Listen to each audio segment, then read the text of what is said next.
44 সংখ্যক যেহেতু বড় সাহিত্য সভাৰ যেহেতু আজি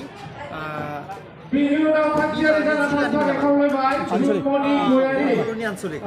বৰদৰণি আঞ্চলিকৰ যেহেতু সাহিত্য সভা আজি দুদিনীয়া কাৰ্যসূচী গুচি গ'ল তাৰ বিষয়ে আপোনালোকে কি কাৰ্যসূচী লৈ আপোনালোকৰ সভাখন আজি হৈ গ'ল তাৰ বিষয়ে কি ক'ব আজি আমাৰ যেটো 44তম দ্বিবাৰ্ষিক অধিৱেশনত আমাৰ আজি মুকলি সভাত খুব মানে ভাল আমাৰ কাৰ্যসূচী আছিল বহুতো অতিথিসকল আহিছে আমাৰ যেটো ইয়াত প্ৰথম যেটো কাৰ্যসূচীত আমাৰ অধিৱেশন যেটো আমাৰ মুখ্য অতিথি হিচাপে আমি মাতিছিলোঁ বড়ো কছাৰী অট'নমাছ ৱেলফেয়াৰ কাউন্সিলৰ চিফ মাননীয় মিহিনেশ্বৰ বসুমতাৰী ছাৰক তেখেতক আমি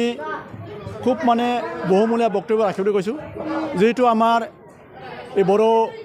জনগোষ্ঠীৰ বা বড়ো ভাষাৰ এই চিত্ৰত সোমোৱাৰ স্বত্তেও যিটো আমাৰ ভাষাত যাতে অসমীয়া ভাষা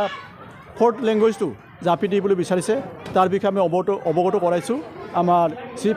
মিনিষ্টাৰ বসুমতাৰী ছাৰক যাতে তাৰ বিষয়ে অলপ আমাৰ আউট অফ বিটিডিৰ কিছুমান কিবা যাতে অলপ এই প্ৰব্লেমৰ পৰা ৰক্ষা কৰিব পাৰে তাৰ বাবে কি ক'ব চৰকাৰে যে এতিয়া ঘোষণা কৰি দিছে যে বড়ো ভাষাৰ বিষয়ে বা বড়ো ভাষাৰ সমস্যা এটা সমস্যাটো বাঢ়ি আহিছে এতিয়া আপোনালোকে কি পদক্ষেপ ল'ব আমি সমস্যাৰ বিষয়ে তৎকালীনভাৱে আমি আলোচনা কৰিছোঁ বড়ো সাহিত্য সভা বা গোটেই বড়ো জাতীয় সংগঠনসকলৰ একত্ৰিত হৈ আমি আমাৰ এই লোকেল MLA তথা আমাৰ অসম চৰকাৰৰ শিক্ষামন্ত্ৰী মাননীয় ডক্টৰ অনুজ পেগু ছাৰক আমি লগ কৰিম আমি তাৰ বিষয়ে অৱগত কৰাম তাৰ আমাৰ পুংখানুপুংখ আলোচনা কৰি আমি তাৰ তেখেতৰ পৰা আমাৰ সমস্যাৰ প্ৰতিবেদন দিম তাতে এই সমস্যাৰ বাবে আমাক সমাধান কৰি দিয়ে বিষয়লৈ আপোনালোকে কিছু চৰকাৰৰ ষড়যন্ত্ৰ থাকিব পাৰে বুলি ভাবে নেকি আপোনালোকে আমি তেনেকৈ ভাবিছোঁ যাতে BTD এৰিয়াৰ যদি বড়ো লেংগুৱেজটো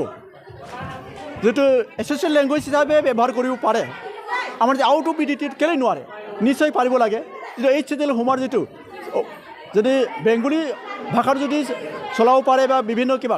আমাৰ নিশ্চয় বড়ো ভাষাটো তাৰ বিভিন্ন কিবা যায় য'ত বড়ো অধ্যক্ষিত অঞ্চল সেইবোৰ তাৰমানে ব্যৱহাৰ কৰিব পাৰিব লাগিব বুলি মই আশা কৰিছোঁ আপোনালোকে যিহেতু আমাৰ সমগ্ৰ অসমত বহুত বড়ো ভাষা ভাষী লম্বীয় মানুহ আছে বা বড়ো ভাষাক ভাল পোৱা মানুহ আছে তেখেতলোকক কি চেষ্টা চলাবলৈ আহ্বান জনাব আপোনালোকৰ বড়ো সাহিত্য সভাৰ তৰফৰ আমি সেইটো প্ৰস্তুতি লৈছোঁ আলোচনা কৰিছোঁ যাতে আউট অফ BTD যিমানে বড়ো জনগোষ্ঠী আছে একত্ৰিত কৰিবলৈ বিচাৰিছোঁ আমি আলোচনা কৰি আছোঁ সাহিত্য সভাৰ থ্ৰুৱেদি হওক বা আমাৰ বড়ো জাতীয় জনগোষ্ঠী বা সংগঠনৰ ফালৰ পৰাই হওক একত্ৰিত হৈ যাবে আমি একেলগে একগোটে আলোচনা কৰি যাতে এই সমস্যাৰ বিষয়ে সমাধান কৰিব পৰাৰ আমি চৰকাৰৰ লগত যুঁজিব পাৰোঁ একত্ৰিত হৈ যাতে চৰকাৰৰ লগত লাগিব পাৰোঁ এই পদক্ষেপটো লৈছোঁ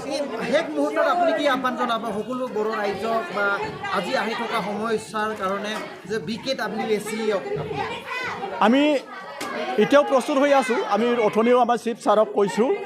যাতে তেখেতসকলে আমাক যিটো আমি সমস্যাসমূহ অৱগত কৰাইছোঁ তেখেতে কৈছে 18 তাৰিখে কেবিনেট বহিব 18 তাৰিখে কেবিনেট বহিয়ে তেখেতে অসম চৰকাৰৰ লগত আমি আলোচনা কৰিম বুলি তেখেতে কথা দি গৈছে যদি তেনেধৰণৰ হয় আপোনালোকৰ বড়ো ভাষা কি হৈ যাব তেনে যদি মই ভাবোঁ তাৰমানে বড়ো